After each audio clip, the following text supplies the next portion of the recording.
আসসালামু আলাইকুম প্রিয় ভিউয়ার্স, ফ্রিল্যান্সিং উইথ ইয়াসিন চ্যানেলে সবাইকে স্বাগতম। ফ্রিল্যান্সিংয়ের হাতে খড়ি। ফ্রিল্যান্সিং ও আউটসোর্সিং একটা পরিচিত ওয়ার্ড, কিন্তু এটা কিভাবে করতে হয় এটা আমরা আসলে জানি না। আজকে জানবো ফ্রিল্যান্সিং ও আউটসোর্সিং এর সহজ ব্যাখ্যা। ফ্রিল্যান্সিং কি? What is freelancing? Free plus lancing দুটো শব্দের সমন্বয়ে গঠিত ফ্রিল্যান্সিং, যেখানে ফ্রি শব্দের অর্থ মুক্ত বা স্বাধীন, লান্সিং শব্দের অর্থ কার্য সম্পাদন করা। তাহলে আমরা বলতে পারি স্বাধীনভাবে কোনো কাজ করাকেই ফ্রিল্যান্সিং বলা হয়। দেন আউটসোর্সিং কি? What is outsourcing? Out plus sourcing দুটো শব্দের সমন্বয়ে গঠিত আউটসোর্সিং, যেখানে আউট শব্দের অর্থ বাহির, সোর্সিং শব্দের অর্থ কোথাও থেকে কিছু বের করে আনা। তাহলে আমরা বলতে পারি বাহির থেকে কোনো কাজ করিয়ে আনাকেই আউটসোর্সিং বলা হয়। সহজ কথায় ব্যাখ্যা ফ্রিল্যান্সিং ও আউটসোর্সিং। মনে করেন আপনি ফ্রিল্যান্সিং করেন মানে আপনি ফ্রিল্যান্সার। ফ্রিল্যান্সার কি করে? অন্যের জন্য নিজে কাজ করে। আবার নিজের কাজ অন্যকে দিয়ে করানো মানে আপনি আয়া বা কাজের বুয়াকে আপনার বাসার হেল্পিংয়ের কাজকর্মগুলো করিয়ে নিন। নিজের কাজটা আয়া বা কাজের বুয়াকে দিয়ে করিয়ে নিন। আবার ইলেকট্রিক্যাল মিস্ত্রি, আপনার বাসায় বাল্ব বা ফ্যানের প্রবলেম হয়েছে, সেক্ষেত্রে আপনি ইলেকট্রিক্যাল মিস্ত্রি হায়ার করে আনলেন। সেক্ষেত্রে আপনি যে ইলেকট্রিক্যাল মিস্ত্রিকে দিয়ে আপনার কাজটা করিয়ে নিলেন, সেখানে আপনি আউটসোর্সিং করলেন। এবং ইলেকট্রিক্যাল মিস্ত্রি কি করলো? নিজের কাজটা ইলেকট্রিক্যাল মিস্ত্রির জন্য হলো ফ্রিল্যান্সিং, আর আপনি নিজের কাজটা অন্যকে দিয়ে করিয়ে আনলেন। উল্লেখ্য, আয়া বা ইলেকট্রিক্যাল মিস্ত্রি তাদের স্কিল বা দক্ষতা দিয়ে কাজ কমপ্লিট করার পরেই টাকা পায়। একইভাবে যে কোনো ফ্রিল্যান্সার তার স্কিল দক্ষতা দিয়ে কাজ কমপ্লিট করার পরেই পেমেন্ট পায়। অনলাইন জগতে ফ্রিল্যান্সিং মানে আসলে কি? মার্কেট প্লেস ওয়েবসাইট, এটা আছে ফ্রিল্যান্সিং মার্কেট প্লেস। মনে করেন এটা freelancing market place. Freelancing market প্লেসটা কি? আগে এমন একটি অনলাইন প্ল্যাটফর্ম যেখানে ফ্রিল্যান্সার, কাজ করা ব্যক্তি এবং ক্লায়েন্ট, কাজ দেওয়া ব্যক্তি একে অপরের সাথে যুক্ত হয়। সহজ ভাষায় বলি, কাজ দেওয়া এবং কাজ নেওয়ার একটা অনলাইন বাজারই হচ্ছে এই মার্কেট প্লেসটা, যেখানে একজন ফ্রিল্যান্সার স্কিল ভিত্তিক কাজ অনুসন্ধান করে এই মার্কেট প্লেস, এই ওয়েবসাইটের মাধ্যমে। আর ক্লায়েন্ট কি করেন? ক্লায়েন্ট হচ্ছে কাজের বিজ্ঞপ্তি দেয় এই মার্কেট প্লেস ওয়েবসাইটের মাধ্যমে। ক্লায়েন্ট কাজের বিজ্ঞপ্তি দেয় মার্কেট প্লেসে, আর ফ্রিল্যান্সাররা স্কিল ভিত্তিক এই কাজটা অনুসন্ধান করে। দেন ক্লায়েন্ট এবং ফ্রিল্যান্সার যখন কমিউনিকেশন, এই মার্কেট প্লেসের মাধ্যমে কমিউনিকেশন হওয়ার পর যখন ব্যাটে বলে মিলে যায়, তখন অ্যাগ্রি হয়ে মার্কেট প্লেসের মাধ্যমে ফ্রিল্যান্সারকে পেমেন্ট করে, এবং ফ্রিল্যান্সার কি করে? মার্কেট প্লেসের মাধ্যমে ক্লায়েন্টকে কাজটা ডেলিভারি দেয়। আর এই মার্কেট প্লেসগুলো কি করে? এই ফ্রিল্যান্সারের কাছ থেকে কিছু কমিশন নেয়। বলতে যেমন ফাইবার, এসিকুলার মার্কেট প্লেসে আছে 20% কমিশন কেটে নেয়। ধরেন $100 ইনকাম করলেন একজন ফ্রিল্যান্সার, সেখান থেকে $20 এই মার্কেট প্লেস ওয়েবসাইট, যেখানে ফ্রিল্যান্সিং মার্কেট প্লেস বলা হয়, তারা 20% কেটে নেয়। মানে $100 ইনকাম করলে আপনার $20 এই মার্কেট প্লেসগুলো কেটে নেবে। এই হচ্ছে একটা অনলাইন জগতে ফ্রিল্যান্সিং আসলে একটা চক্র। এখন আসেন, বাংলাদেশে কতজন? অক্সফোর্ড ইন্টারনেট ইনস্টিটিউট এর তথ্য মতে বিশ্বে বাংলাদেশি ফ্রিল্যান্সারের সংখ্যা 2017 সাল 6,50,000 জন প্রায় ছিল। 17 থেকে 21 সাল পর্যন্ত ফ্রিল্যান্সারের সংখ্যা বেড়েছে 15%। 21 সালে 7,50,000 জন প্রায়, এবং 21 থেকে 24 সাল সিজনে পর্যন্ত ফ্রিল্যান্সারের সংখ্যা বেড়েছে 20%, এবং 24 সালে 9 লক্ষ জন প্রায়। কতজন অ্যাক্টিভ ফ্রিল্যান্সার?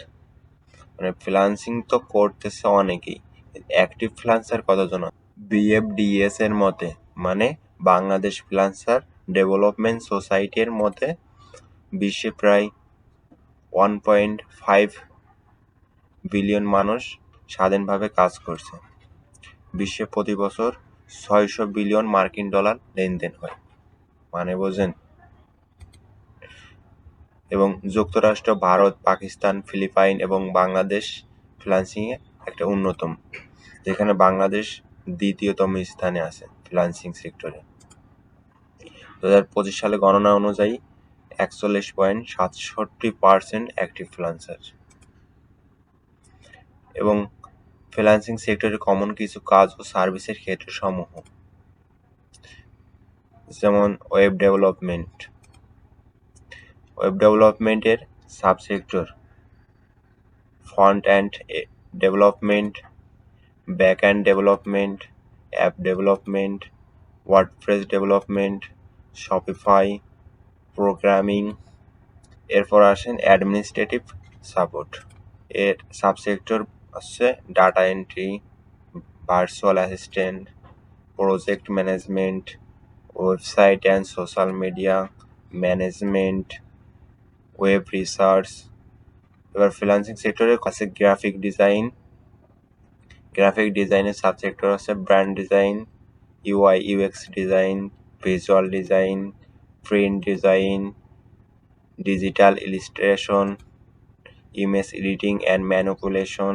এবার ডিজিটাল মার্কেটিং এর সাবসেক্টর আছে SEO, যেটা আমি খুব স্পেশালিস্ট বললে চলে, search engine optimisation.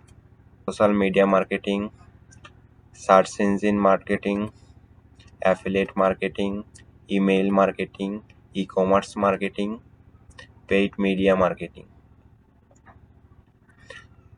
And writing and translation এর সাবসেক্টর হচ্ছে content writing, article writing, copy writing, blog writing, editing and proofreading, ghost writing. Then specific skill based কিছু কাজ আছে, যেমন টি-শার্ট ডিজাইন, মার্চ বা Amazon, presentation design, power point, যেটা যে আমি যে স্লাইডগুলো দেখাইতেছি এটাও একটা পাওয়ার পয়েন্ট। এই কাজটাও অনলাইন মার্কেট প্লেসে করতে পারবেন আপনারা। Google slide, account and book keeping, QBook, drop shipping. আমরা এই কাজগুলো ধারাবাহিকভাবে আস্তে আস্তে শিখব। এখন আসেন ফ্রিল্যান্সিং ক্যারিয়ার সফলতা না পাওয়ার 3টি প্রধান কারণ। ফ্রিল্যান্সিং তো অনেকেই করে, কিন্তু সফল কয়জন হয়? যেমন ওখানে দেখলেন 100%-এর ভিতরে অ্যাক্টিভ ফ্রিল্যান্সার 41.67% মাত্র। এখন কারণ 1 নম্বর কারণের ভিতরে ফ্রিল্যান্সিংকে সহজ মনে করা এবং ধৈর্য না থাকা। যে ফ্রিল্যান্সিং করা খুব সহজ, 10 দিন কাজ শিখব, পরের মাস থেকেই মানুষ কেন সফল ফ্রিল্যান্সার হতে পারে না? 1 নম্বর কারণ মানুষ কেন সফল ফ্রিল্যান্সার হতে পারে না? 1 নম্বর কারণ ফ্রিল্যান্সিংকে সহজ মনে করা এবং ধৈর্য না থাকা। যেমন ফ্রিল্যান্সিং করা খুব সহজ, 10 দিন শিখেই প্রথম মাস থেকে লক্ষ টাকা কামাবো, এই ধারণা থাকলে ফ্রিল্যান্সিং করে আয় করা সম্ভব না। আর আপনাদের যারা এই ভিডিওটা দেখতেছেন তাদের যদি মনে হয় যে আমি এখন থেকে শুরু করতেছি, 15 দিন পরে যেয়ে আমি ইনকাম করব, তাহলে ভাই আপনার জন্য ফ্রিল্যান্সিং সেক্টর না, আপনি ফ্রিল্যান্সিং সেক্টরে আসেন না। ধৈর্য না থাকলে আপনি কখনোই সফল ফ্রিল্যান্সার হতে পারবেন না। 2 নম্বর কারণ ফ্রিল্যান্সিং করার জন্য কোনো একটা স্কিল যথাযথভাবে না শেখা। মানে আজকে আপনি ওয়েব ডেভেলপমেন্ট শিখতেছেন, আগামীকাল ডিজিটাল মার্কেটিং শিখতেছেন, পরের দিন অন্যটা শিখতেছেন। এভাবে থাকলে ভাই আসলে কখনোই ফ্রিল্যান্সিংয়ে সফল হতে পারবেন না। যে কোনো একটা কাজ যথাযথভাবে পরিপূর্ণভাবে শিখতে হবে এবং ওইটা নিয়ে এগোতে হবে সামনে। দেন ফ্রিল্যান্সিং করে আয় করতে হলে অবশ্যই কোনো একটা কাজ করতে হয়। যে বিষয় নিয়ে ফ্রিল্যান্সিং করতে চান সে বিষয়টি হাতে কলমে না শিখে, এক্সপার্ট না হয়ে কাজ শুরু করলে নিজের তো ক্ষতি হবেই, পাশাপাশি আপনি বাংলাদেশের অন্যান্য ফ্রিল্যান্সারকেও পরোক্ষভাবে ক্ষতি করলেন।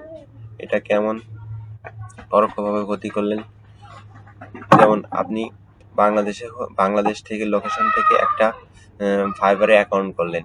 এটা এবার বাংলাদেশ ফ্রিল্যান্সার ডেভেলপমেন্ট সোসাইটির মধ্যে তো আপনি একটা তাদের তালিকা যে আপনি একজন ফ্রিল্যান্সার, কিন্তু আপনি অ্যাক্টিভ নন। আপনি শুধু অ্যাকাউন্ট করে একটা গিগ দিয়ে বসে থাকলেন, তাইলে তো বাংলাদেশের ওই গণনা অনুযায়ী আপনি তো পরোক্ষভাবে একটা ক্ষতি করেই বসলেন। কাজ করবেন না, স্কিল যথাযথভাবে শিখবেন না, তো একটা অ্যাকাউন্ট করে বাংলাদেশের একটা নামে একটা ব্যাড রেকর্ড করে রাখলেন। 3 নাম্বার কারণ, যথাযথভাবে কমিউনিকেশন করতে না পারা। ফ্রিল্যান্সারদের সবচেয়ে বড় সমস্যা হলো মার্কেট প্লেসে বা ক্লায়েন্টের সামনে নিজেকে যথাযথভাবে প্রেজেন্ট করতে না। বেশিরভাগ ফ্রিল্যান্সারই ইংরেজি যথাযথভাবে বোঝেন না। ক্লায়েন্ট কি বলছেন সেটা বুঝতে না পারার কারণেই অধিকাংশ ফ্রিল্যান্সার কাজ পান না। আবার কিভাবে সহজে ক্লায়েন্ট ম্যানেজ করা যায় তা না জানার কারণ ফ্রিল্যান্সাররা ক্লায়েন্ট হারায় এবং সর্বশয় একজন ব্যর্থ ফ্রিল্যান্সার হিসেবে এক্সিট নেয়, মানে বের হয়ে জগৎ থেকে রিমুভ হয়ে যায় মোট। জন্য যথাযথভাবে কমিউনিকেশন করারও একটা এক্সপার্ট হতে হবে। যেমন ইংলিশটা বেশি একটা লাগে না, তবে কাজটা পরিপূর্ণ শেখার পরে ইংলিশটা আস্তে আস্তেই কিছুটা ইমপ্রুভ হয়ে যায়। এই জন্য ধৈর্য ধরে সময় দিতে হবে। তাহলে আজকে আমরা কি কি শিখলাম? ফ্রিল্যান্সিং ও আউটসোর্সিং কি? যেমন ফ্রিল্যান্সিং হচ্ছে নিজের দক্ষতা ব্যবহার করে অনলাইনে বিভিন্ন ক্লায়েন্টের কাজ করা, কিন্তু কোনো কোম্পানি দ্বারা চাকরিতে না থাকা। আপনি নিজেই সকল কাজের নিয়ন্ত্রক। আপনার বস আপনি নিজেই। আপনার কাজের সময় ও জায়গা নিজের মতো, প্রজেক্ট বা কাজের ভিত্তিতে টাকা পান। আবার আউটসোর্সিং হচ্ছে কোনো ব্যক্তি বা কোম্পানির দ্বারা কাজ অন্য ব্যক্তি বা দেশের কাছে দিয়ে করিয়ে নেওয়া। কাজ দেওয়ার দিক থেকে যেটা হয় সেটাই আউটসোর্সিং। সাধারণত খরচ কমানো ও সময় বাঁচানোর জন্যই এই আউটসোর্সিংটা করা হয়ে থাকে। যেমন বাংলাদেশের ফ্রিল্যান্সাররা ইউএসএ, অস্ট্রেলিয়া দেশের কাজগুলোই অধিকাংশ করে থাকে। এরপর বাংলাদেশের ফ্রিল্যান্সারের সংখ্যা কত? কতজন অ্যাক্টিভ ফ্রিল্যান্সার? বাংলাদেশের ফ্রিল্যান্সারের সংখ্যা কত? যেমন দেখছি 24 সাল অনুযায়ী প্রায় 9 লক্ষ ফ্রিল্যান্সার আছে বাংলাদেশে। কতজন অ্যাক্টিভ ফ্রিল্যান্সার আছেন? সেটা এই 26 সাল অনুযায়ী তাই বাংলাদেশ ফ্রিল্যান্সার ডেভেলপমেন্ট সোসাইটির মতে 41.67% লোক অ্যাক্টিভ আছেন। এবং ফ্রিল্যান্সিং সেক্টরের কমন 6 ধরনের কাজ ও সার্ভিস, যেটা সাবসেক্টর নিয়ে আলোচনা করলাম: graphic design, digital marketing, web development, administrative support, writing and translation, specific skill based. এই সাবসেক্টরগুলো তো আলোচনা করছি। দেন ফ্রিল্যান্সিং ক্যারিয়ারে সফলতা না পাওয়ার 3টি কারণ: ফ্রিল্যান্সিংকে সহজ মনে করা এবং ধৈর্য না থাকা, ফ্রিল্যান্সিং করার জন্য কোনো একটা স্কিল যথাযথভাবে না শেখা, যথাযথভাবে কমিউনিকেশন করতে না। এই আছে 3টা মেন প্রধান কারণ, যেটা একজন ফ্রিল্যান্সার যদি মেনটেন করে চলতে পারে তাহলে সে একজন সফল ফ্রিল্যান্সার হিসেবে নিজেকে প্রতিষ্ঠিত করতে পারবে। Thank you everyone. আসসালামু আলাইকুম। দেখা হচ্ছে নতুন কোনো ভিডিওতে। আর এই স্লাইডটা যদি আপনাদের প্রয়োজন হয় তাহলে ডিসক্রিপশনে দেওয়া লিঙ্কে ক্লিক করে ডাউনলোড করে নেবেন।